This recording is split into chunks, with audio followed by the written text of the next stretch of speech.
Happy Friday, everyone. I'm Bandish, founder of The Curious Mindset, a private community for technology leadership teams powered by 64 Tech, an IT solutions provider across hardware, cloud, IT services, data, and AI.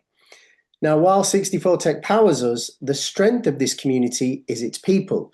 Together, we're building a world where no technology leader leads alone.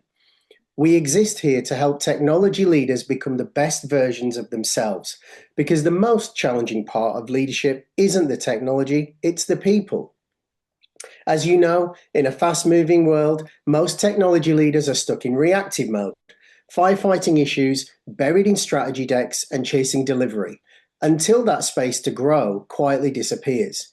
And that's why we built the Curious Mindset, a private invitation-only community that brings technology leadership teams together and connects them with exceptional minds who share perspectives on leadership. There's no membership fees, no sales pitches, just a space to learn, connect, and grow through shared curiosity, deeper connection, and honest conversations. Please do follow our 64 Tech LinkedIn page for any updates. And if a partnership with 64 Tech could support your tech team, or if you're ready to shake up things with your IT suppliers, please use the link below to book a call in with me. Now, this community was born out of my own experiences. I know what it feels like to lead in isolation, and I don't want others to go through it alone. Our guiding belief is simple: together we grow. And if you believe in what we're building, please stay connected and share it with others. This community grows through invitation and reputation, and it only works when we build it together. As you know, we've moved our community from Slack to WhatsApp, making it even easier to stay connected and join the conversation. Please follow the link below to be added or reach out to Bryony directly. Now it's my pleasure to hand you over to our resident host, Andy McMenemy, our technology leader co-host, Steve Maxwell, and our returning very special guest, David Mead. Thank you. Bandish, thank you so much for that lovely introduction, as always, and your continued support via 64 Tech for the community that you've built with the Curious Mindset.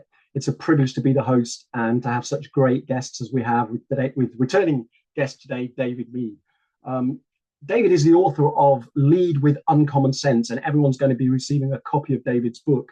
But in today's session, he's going to help us to understand how the principles of human-centered leadership, including honesty, humanity, and humility, become even more vital now as tech leaders face the rise of AI. And David, as I bring you into the community, the Curious Mindset, one of the things I'd like to pose to you is the fact that two of the things which seem to be threatening businesses the most in the UK at the moment in relation to AI seem to be the overwhelming maybe fear, anxiety, or even cynicism that surrounds AI, and also the element of job displacement that people seem to think AI is going to have. And I'm so curious to hear your thoughts on those subjects. Thank you, Andy. Those are certainly fears that are not unique to the UK. We have a lot of those on this side of the pond as well. And as pervasive as those fears are, and as much as people are thinking about those things and the threat that those can be on their teams, on their culture, on their business, I'd like to pose a different question today, which is, what if those were actually not the greatest threats to your business? What if it was the way you were thinking? Right? When we change our mindsets, when we can look at things from a different angle, it tends to not necessarily solve, but answer some of the questions that create those fears and create those anxieties and skepticism that people have. So let me start with this. In 1976, the Concorde completely changed the way we thought about commercial flight. Up until that point, commercial airliners were topping out at about 600 miles an hour. And as passengers, we just sort of accepted that that was the limit, until some engineers came along and asked the question, well, is it really the limit? The Concorde flew at twice the speed of sound, 1,350 miles an hour, reducing the time it took to fly from New York to London from 7 hours to under 4. And all of a sudden, what used to be the ceiling became the floor.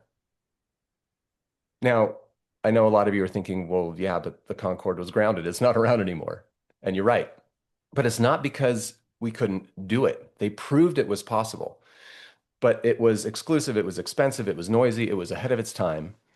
And so we went back to the comfort of what was familiar, which is cruising the skies at 600 miles an hour. Now, this is why that matters. This is exactly what's happening with AI. Organizations and leaders have seen the potential that it has, but because of fear or lack of experience or lack of knowledge, they have chosen to fly their companies at 600 miles an hour, creating that artificial ceiling for themselves. Um, but there's a better way to do it. You don't have to do it that way. Now, if you came into the session today thinking that AI adoption was the goal, it's not.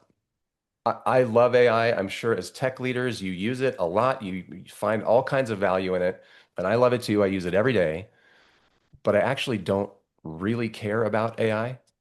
What I care about is you. What I care about is leadership. What I care about is the real goal of this conversation today, which is to build better leaders, better businesses, and better lives. AI is just a tool that we can leverage to do these things because what makes the difference in your leadership, in your organization is not AI, it's you. And so we're going to focus very much on the human element of AI and how to leverage that and increase our ability to lead with AI as a thought partner with us as the thought leader. Now, leadership is changing drastically like everything else around us. And part of that evolution sort of flies in the face of how we have been raised. Uh, as as uh, as school kids, we were praised, we were rewarded, we were graded on having the right answer, right? We memorized things so that we could take a test and get a good grade. Well, if you fast forward to our professional lives, the same kind of thing is happening. We feel like we always have to have the answer. We make plans and goals based on what we know, based on current resources, current limitations, current ideas and knowledge. But when we base those goals and decisions on the things we already know, we are artificially setting a ceiling for ourselves of what is possible. And I want you to think for a minute. You don't have to say it out loud or anything, but I at least want you to consider what in your career, what in your business have you set as an artificial ceiling for yourself where you think, you know what, 600 miles an hour, that's it. That's the limit. That's as far as we can go. Maybe it's in the way that you look at your processes. Maybe it's in the people that you have. Maybe you're setting limits in all of these different places that you didn't realize you're setting these limits. The invitation today is to push those limits, to at least consider, is it possible for us to do more? Is it possible for us to elevate where we're going, the strategy that we're pursuing? Um, there's this over reliance, I think, on knowledge. Especially as leaders, we feel like we have to have the answers to everything. People come to us because we know what we're doing. You're in the leadership position that you're in because you are really good at your job. You have the experience, you have the knowledge, and so you feel like it's often we feel like we have to have the answers. And when we don't, we're afraid that people are going to lose trust in us, that we're going to lose our credibility. Uh, and this over reliance of knowledge is really going to hold us back because in the age of AI, knowledge has become democratized. We all have access to this incredible amount of knowledge. So the challenge that I would put to you today is what if the true mark of leadership was not in having the right answers, but in being able to ask the right questions?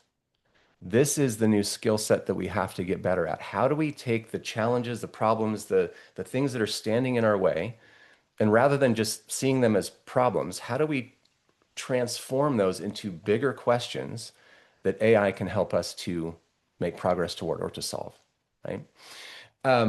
It reminds me of a few years ago when I was working with Simon Sinek, I was doing a purpose workshop for Apple and some of their telecom partners in Australia. And on a break, I saw a guy sitting up against the wall with his head in his hand, visibly discouraged. And I thought, well, this is going well. Um, and so I walked over to him and I said, everything okay? What's going on? And he said, it's so easy for me to connect with my purpose at home when I'm with my two girls, but I am having such a hard time connecting my purpose and what I bring to my job at work. And so I asked him a few very basic questions. I said things like, what is it about your role as a dad that makes such a difference to you? What's so important about that to you? What impact do you have on your daughters when you show up as that guy? And is there any possibility that you could take all of those incredible attributes and characteristics of you as an incredible dad, the empathy, the caring, the coaching, the mentorship, all those things that you love to do with your girls, any chance that you could bring that guy to work and do the same thing for your team? And all of a sudden, the light bulb went off for him, and he realized that he didn't have to leave that guy at work or at home, excuse me. He could bring that guy to work and do the exact same thing. And all of a sudden, things opened up for him. And it was one of many, many experiences that I've had that reminded me of the power of simple questions. And so, if we think about the quality of our response, depending on the quality of the question, this transfers directly into how we communicate with AI. The better the input, the better the output, right? Garbage in, garbage out. We've heard these things before, and the same thing applies when we're working with AI. So it all starts with asking better questions. Now, Jeff Woods, who is the author of the AI-Driven Leader, who I partner with to help share his content, came up with a very, very simple framework that helps us to tackle some of the toughest questions that we have with AI. It's a simple model called CRIT, context, role, interview, task. Let me just give you the basic overview of what each of those means, and then I'll give you a use case that kind of brings it to life. So context, we have to stop thinking about AI as a Google search bar. It's not about putting in the fewest number of words to try to get the result.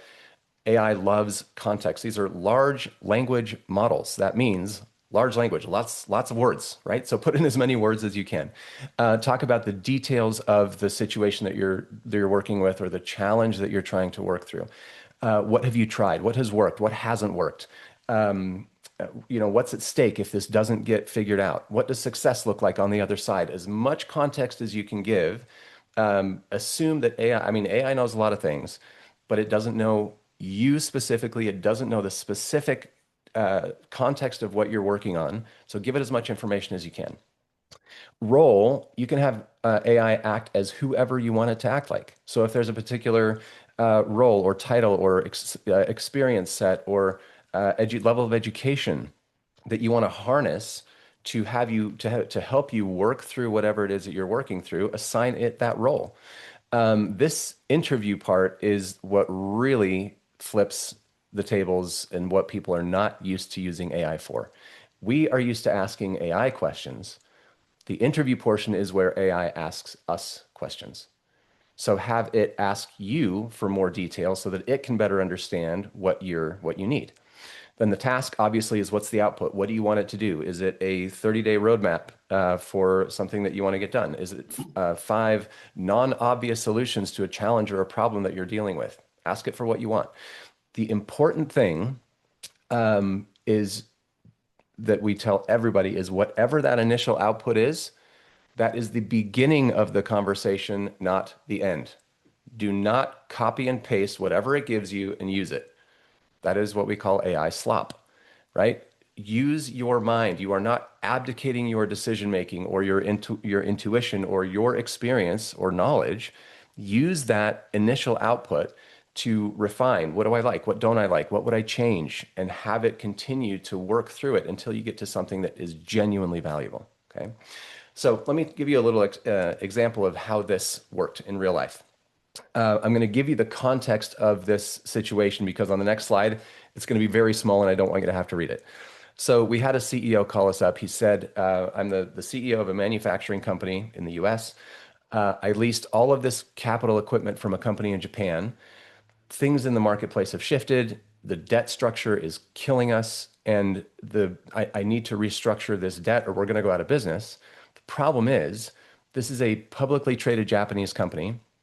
They are refusing to restructure the debt. This has gone all the way up to the board. They're refusing to restructure the debt because they're afraid that they will lose face in Japanese society. I have tried 5 different strategies. He listed out the 5 things he had done. None of it's worked. If we don't get this figured out, we're going to go out of business. And he said, can AI help?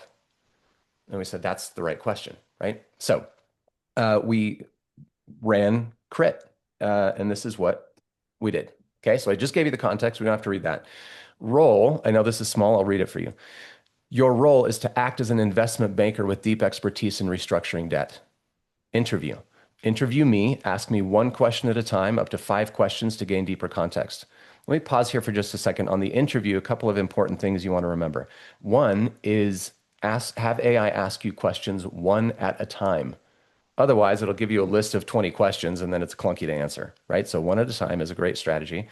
2 is give it a limited number of questions. If you just say, ask me questions, it will go on and on and on and on and on, and you'll start getting diminishing returns. When you say 3, we usually suggest 3 questions. You can go up to 5. When you limit it, it will be very intentional about the questions that it asks, and it will dynamically change the questions based on the answers that you give. So just a couple things to think about. So 5 questions, 1 at a time to gain deeper context. Then your task is to generate 5 non-obvious strategies I could deploy to get the board to restructure the debt. Okay. So the reason we put non-obvious in there, I'm sure many of you have noticed that AI is sort of like a cute little golden retriever puppy that will lick your face and tell you how smart you are and that you're thinking about this in just the right way. And it wants you to just, if you have a confirmation bias problem, you love AI, right? Because it will give you everything that you want. So when we ask for non-obvious, or you don't have to put it that way, it could be like, look, don't give me stuff I've already thought of. I know what I'm doing. I'm a smart guy, or gal. I know what my business is. Think outside the box and give me some things I wouldn't have thought of already, right? That's where a lot of the value comes. So we put this prompt in, hit go, and this is where it went. So one of the questions it asked was, do you have any relationships with other executives in Japan that this board would respect? And the CEO was like, man, I never would have thought to ask that question. I actually do. Right. And then it asked 4 more questions, again, dynamically shifting the questions based on the responses that he gave. Then it came up with those 5 non-obvious solutions. The most powerful of which that he really was excited about is called the Saving Face Consortium. It said, you have enough relationships with the right people in Japan, have them acquire your debt, the board saves face, your debt gets restructured and business goes on. And the CEO turns to people in the room, tears in his eyes. He says, I haven't slept in weeks coming to grips with the fact that we're going to go out of business. And now in less than 10 minutes, I have some hope. Now, this wasn't a final solution. It's not like, oh, great, my problems are solved. But it gave him an idea and got him thinking in a way that he had never considered before. So fast forward a couple months, we get a text from the CEO. He says, the ball is moving forward. I actually think this is going to get done. This is the kind of stuff that AI can be used for, right? I hope, actually in the chat, I'm curious to know if you knew that you could interact with AI this way. If yes, put 1. If no, put a 2. Yeah, David, and I know I have personally. I've learned how to do that, not as well as you've described it there. And I've often used the word, think creatively or challenge me creatively. But I love the non-obvious. I think that's great. And 2 of the questions I often ask, and many of the people in the audience will know, is how does it get better than this? And what else is possible to stimulate that curiosity? But I love the way that you've rolled that into AI and asked it to be curious and asked it to be non-obvious. So thank you. Yeah, and it looks, just looking at the chat, looks like we have a mix of folks who are doing this or knew that you could do this, and those that didn't. And again, it's not about having the perfect prompt, right? It's being able to communicate in a different way. I don't know how many of you are teaching your kids about AI, but I mean, especially, of course, they're using it to cheat in school. But what I'm doing with my kids, and again, I don't want to get too far into the weeds and get too technical for those of you who are not familiar with using AI this way. But we've got to get our kids to think differently as well. Rather than saying, hey, here's my math problem, give me the answer. I've actually created a custom GPT for my son that he uses when he does his homework, and I've given it specific instructions that says, use the Socratic method. I don't want you to give him the answer. So whenever he puts something in, walk him through step by step, challenging him to come up with the bits of the answer along the way so that he can actually learn what you're teaching him to do as he goes through, right? And so this can be used as cheating, but it is such a powerful tool to help us learn if we use it the right way, right? It's a good high-level coach, right? Yeah, if you use it that way, yeah. But we have to have sometimes the discipline to do that. We'll talk a little bit more about that in a minute. So it brings up another question, which is what if your ability to think strategically like this, to use AI to make better, faster, more strategic decisions was the difference between growing your business or going out of business, or less drastically becoming less relevant or becoming more relevant in whatever marketplace you're in, right? It all starts with asking better questions. Now, let's talk about the couple of ways that most people are using AI, either as a really smart Google or as a really fancy assistant, right? For better emails, faster reports, those kind of things. This is the majority of what people are using AI for. Out of curiosity, if one of these two things represents a majority of how you use AI, put a me in the chat. Just curious what we've got here.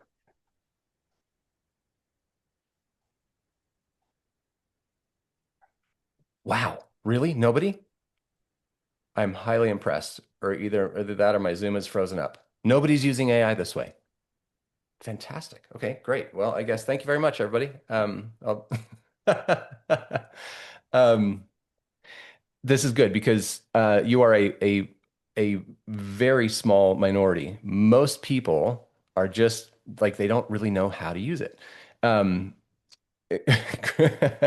Thanks, Kevin, for calling out Chris. Um, so what I think what we need to transfer the way we need to transform our thinking a little bit is to recognize, and I'll just call it out, even though most of you aren't using AI that way, which is great. That's the 80% that like tactical stuff that only brings 20% of the value. So with the mindset shift that we're talking about today and using AI more intentionally, what if we could focus on the 20% priorities, the biggest things that we have to deal with, and those things were the ones that drove 80% of the value? That's the way we're talking about using AI here, right? Focus on the 20% that brings the 80% of the value, not the 80% tactical stuff that only brings 20% of the value. And in order to do that, we have to again, just reframe our role. I mentioned this a little bit earlier, but we have to think of ourselves as the thought leader and AI as the thought partner, right? Do not let AI make your decisions for you. Don't give up your decision making or your intuition, or let it take over and take the lead. You lead AI, not the other way around. The temptation sometimes is to let AI do our thinking for us. And I think, again, this is why we have to be careful with how we're bringing up new employees or our kids even, because the temptation is to let AI do the thinking for us. Because it will often come up with something way better than we would have come up with. For example, you might say, the wind blows, but AI will say, the wind brushed through the trees, creating music out of empty space. And you're like, oh my gosh, that's way better. I'll just let AI do it, right?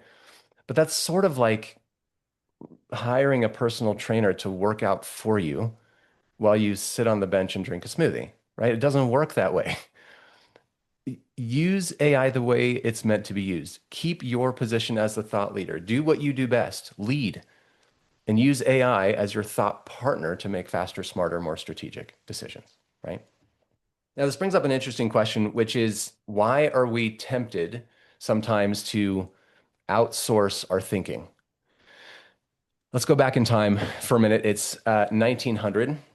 John D. Rockefeller is running Standard Oil and Company. He's the richest man in history. Factories are popping up all over the place. The Industrial Revolution is getting underway. And Rockefeller sees a problem, which is that kids are coming out of school ill-equipped to be successful in the industrial world.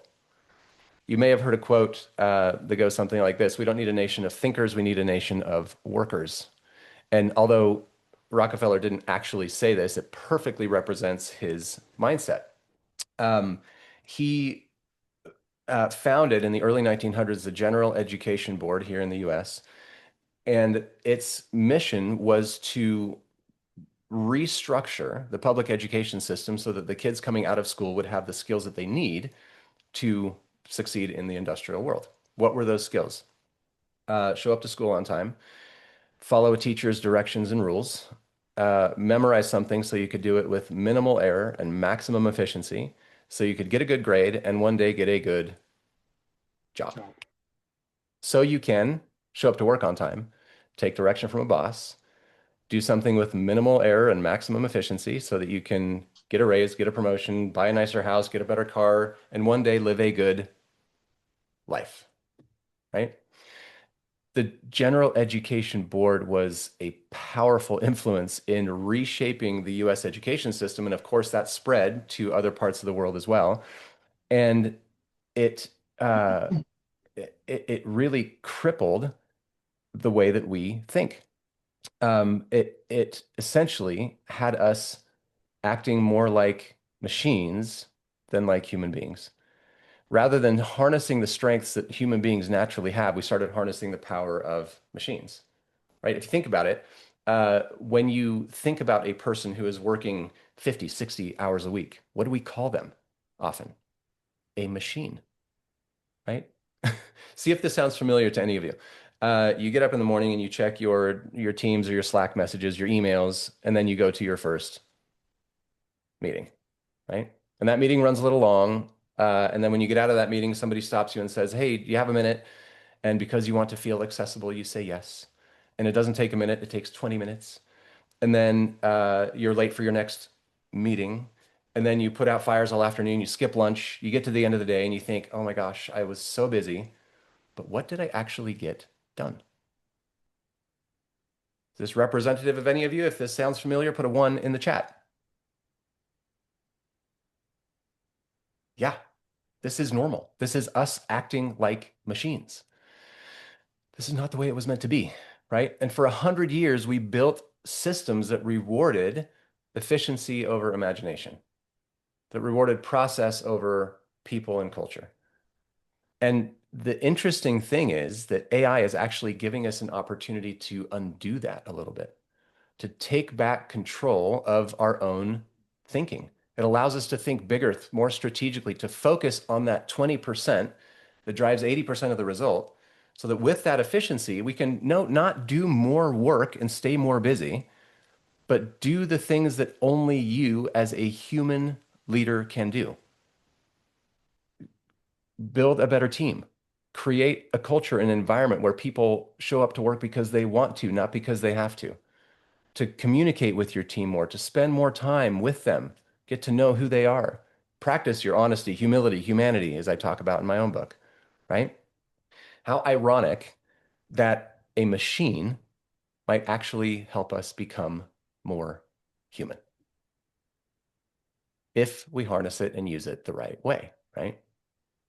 Now, how many of you have heard that from a friend, a colleague, family member, right? And Andy, you mentioned this at the beginning, AI is going to steal my job.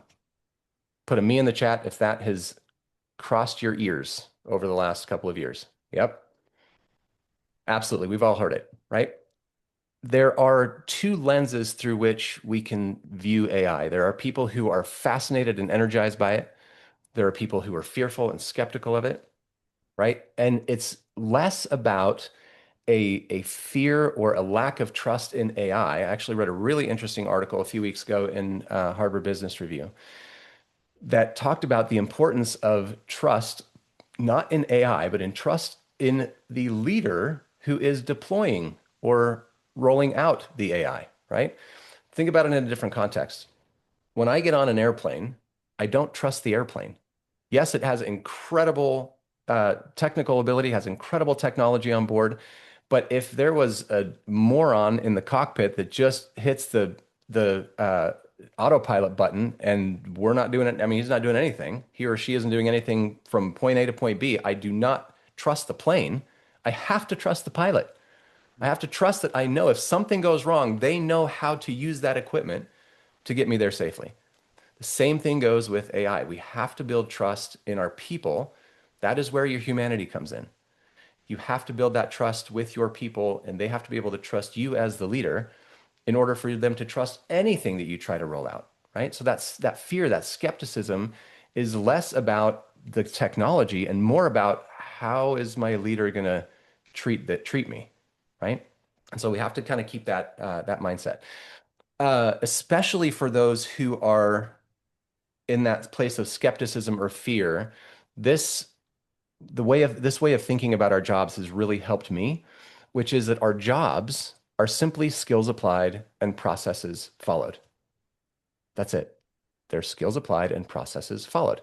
Um, if you think about every technological advancement that has come throughout history, the light bulb, the steam engine, the printing press, the internet, all of those things changed the process, the skills we apply, and the processes we follow. Before the light bulb, there were people who were paid to walk around town with fire on the end of a stick and light gas lanterns.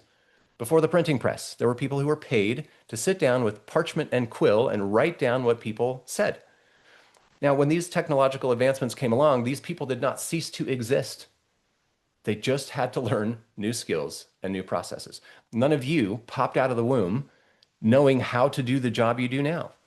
And none of these people who are afraid of what AI might do to their job popped out of the womb knowing how to do their job. The mindset that we have to have and what we can share with them is we're simply giving you an opportunity to up-level your skills, learn new processes, right? For those people who are afraid and skeptical, meet them where they are. Coach them, help them, answer their questions, help them to know that you are learning this alongside with them. Put them with somebody who can mentor them and coach them how to use this new technology while still setting the standard that we are going to be an AI-driven organization and bring them along as they need. There's going to be a point where if they just dig in their heels and they refuse, then they're setting their own ceiling. They're setting their own limit. And then you have a choice to make, right? Many of you have seen this called the diffusion of innovation, popularized by Everett Rogers in the 1970s. But on one end of the spectrum, you have the innovators and the early adopters. These are the ones who love something new. They are willing to take risks, right? And these are the ones that you want to encourage. They're using AI anyway. So give them the tools, give them frameworks, give them the sandbox in which to play where they can improve and help other people. On this end of the spectrum, I was talking a couple of months ago with a CEO who told one of his people, he said, if you can find a way to have AI replace your role, I will give you a year's salary and give you a promotion to do something more valuable in the company, right? Now that's pretty big. That's major. You don't have to go that far perhaps, but encourage the people that are using it anyway to use it the right way. On the other end of the spectrum, you have the laggards. These are the people who will dig in their heels and are so resistant to change unless they absolutely have to. These are people that are still, writing paper checks at the grocery store, or who are still using encyclopedias. And those we have to recognize that within our organizations there are going to be, it's normal to have that range of folks. You will sit somewhere on this yourself, right? And so just remember that again, be the human leader that they need you to be empathic, be curious, help them along the way and coach them. The true mark of great leadership is not just slapping a new solution or new technology on people, but with AI specifically, it's recognize and harness their individual strengths that they have as a human being, align those strengths with the priorities of their role, make sure that those roles are aligned with the goals of the company, and then supercharge them with AI so that they can bring more value and more impact, not only to their role, but to the organization as well, right? That's brilliant, David. You know, that resonates so much with me, but also it reminds me of another quote that Rockefeller said. He would pay more for one commodity more than any other commodity in the world. And that was the ability to get along with people. And Mm, that's hiring good people that could do the things he couldn't do, right? yeah. Which again leads into your humility, you know, leading with humility, recognizing where your limits are and where other people's limits are, and then coaching them, as you said, you know, to accept the changes. Yeah, absolutely right. And I think what we're finding that there's an interesting trend that is coming where, and I'm reading more and more articles about it, where that support some of these things that we've been talking about for months already. Which is, one thing that you just talked about is that relationship is so important with this new technology. Another one is this trend around, you know, I read one yesterday, actually, it was very interesting, and I won't remember all of the statistics and details, but it's so important not to have AI replace human interaction. It was an article specifically around sending, AI agents to meetings for you, and the damaging effect that can have on our critical thinking, on collaborating with other people, just the way that our brains work when we're talking through something, and our ability to create can be hampered if we're just offloading AI for every what seems like a menial or sort of process-based task. Some of those, especially the ones that involve any kind of human interaction, are important. It's important for us as human beings to be a part of. So yes, of course, have it analyze data and all the stuff that doesn't require human interaction. But meetings, we shouldn't just offload meetings to AI. Really, really interesting stuff that's coming out, and also more around, like, oh, let's put the brakes on a little bit on just trusting everything that AI says. Um, we've got to engage with it and be that thought leader and have AI be our thought partner, right? One last thing I'll share with you here, just a great way to get started, or if you're not using this frequently, I would encourage you to get into the habit of thinking about AI this way. And then I know we've probably got some questions. We'll get into those. A very, very simple thing. And if you're beyond this, think about how you might be able to cascade this down to your teams for people who are maybe not where you are yet in your AI usage. But I would recommend once a day, every day for the next 30 days. Grab 2 sticky notes, right? I still have these 2 sticky notes on my computer. I'm looking at them right now. On one, write, how can AI help me do this? And on the second one, write CRIT, context, role, interview, task, right? I know we didn't spend a ton of time on that, but again, this is the main framework that Jeff talks about in his book. He gives all kinds of case studies and examples of how to communicate with AI, how to get the most out of the responses that we get. If you do that once a day, every day for the next 30 days, the momentum that you will see not only in your own ability to move faster, to make better decisions, but also in your team's ability to do the same thing, you'll really see a marked difference there. So what does this look like? You could pick one workflow to upgrade, right? I talked about, of course, the main benefit of this is to focus on that 20%, the big priorities, the big challenges, and that's great. It doesn't mean you can't use it for the 80%, right? Some of the more day-to-day stuff. Feel free. Pick a weekly report or a recurring meeting, a handoff or a bottleneck. How can AI help you upgrade that workflow? Prepare for a conversation or a meeting. Come prepared with questions or insights that could add more value. One of the things I love to do when I'm going to meet with somebody, when I have for example, a client engagement coming up, and I'm going to have a prep call with the client. I do as much research as I can. I get all the information I can, and then I say, okay, approach this conversation from their perspective. What are they going to ask questions about? What are they going to push back on? What do they need based on their industry or the research that I've done? Have AI assume the role of that person, and it helps you come better prepared with conversations or questions to bring more value to that meeting. Or ask it to challenge your thinking. I think, Andy, you mentioned this as well. It's like, challenge my biases. What am I not thinking about? I'm stuck in my own way of thinking. Challenge me. Give me a different perspective. All of these things are simple things that you can do that really, really will upgrade your ability to use AI.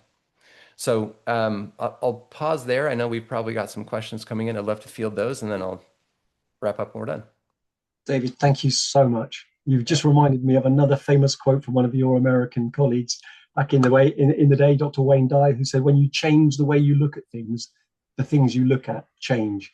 And you just beautifully changed my kind of thought processes around how I can use AI much more effectively. And I know Steve will have a load of questions from his perspective as a tech leader, and also feeding them through from the audience. So David, thank you so much. And I'd very much like to bring Steve on to ask some of the questions that will be in the chat. Thank you, Andy.